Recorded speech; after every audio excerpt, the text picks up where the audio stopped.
My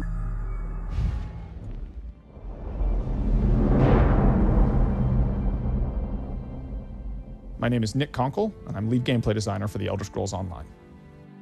Elder Scrolls games have always had very open-ended progression systems, and this one's no different. There's a huge number of choices, and you can choose to focus on one or spread yourself amongst all of them. And of course, if you spend enough time, you can eventually master them all. So let's start with the very basics. As you play the game, killing monsters, doing quests, or exploring the world, you're going to gain experience points that's going to allow your character to level up. It isn't just leveling up that gives you skill points. You can also get them by finding special shards in the world called sky shards, or by doing special quests along the main path. When you do level up, you get a point to spend in an attribute and a point to spend in a skill. Attribute points increase the three basic resource pools in the game: health, magicka, and stamina. Health is drained when you take damage in combat, magicka when you cast spells, and stamina when you sprint or use weapon abilities. Attributes are how you define your character in broad terms. Do I want to be really survivable? Do I want to be a mage caster person? Or do I want to be a physical in-your-face type attacker?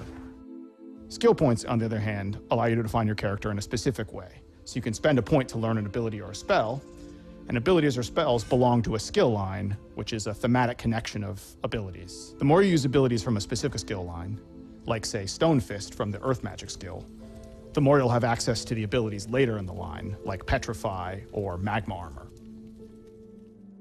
After you gained enough experience with an ability, you get the opportunity to morph it to further customize your experience with it. So, for example, the Templar ability Rush Ceremony, which heals a nearby ally, can be morphed so that it heals 3 nearby allies, or so that it restores magicka to you when you cast it. After you've advanced far enough in a skill line, you gain access to ultimate abilities, which are some of the most powerful abilities in the game. Things like Dragon Leap on the Dragon Knight, or Overload on the Sorcerer, or Nova on the Templar. Ultimate abilities work a little differently from the rest of the abilities in the game. They don't consume magicka or stamina. Instead, you have to build up for the opportunity to use them, and then when you do, you can have a devastating effect on the battlefield. So we've been talking a lot about spells that you can use in combat, which we call active abilities. But you can also spend your skill points on passive abilities. And those have a more subtle effect that's permanent on your character. So it can be things like increase the damage you cause with fire spells, or something like where your lightning magic will have a chance to cause the target to disintegrate instantly and turn into a pile of ash. There are 2 decisions you make at character creation that will affect the skill lines you have as you progress your character further.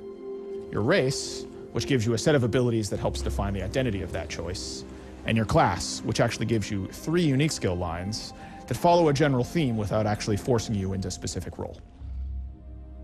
Your class and race skills only represent a fraction of what's possible to get in the game, though. There's a whole set of general skills that are available to anyone who plays the game. A good example of this is the weapon and armor skills, which every character starts the game with, and anyone can take the time to learn and master. So no matter what class or race I picked, if I pick up a sword and shield, I can start getting stronger with that weapon. Or, alternatively, if I want to wear light armor and use a staff, I can become a good mage.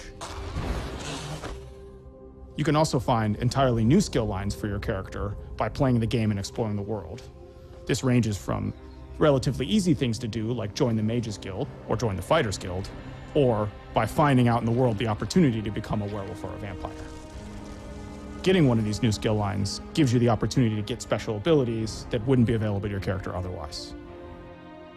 We've really only scratched the surface of all the different combinations of builds and abilities that players have been making using this progression system, and that's what you'd expect in an Elder Scrolls game. It's all about player choice. You can build the character the way you want to, and we can't wait to see what you guys come up with.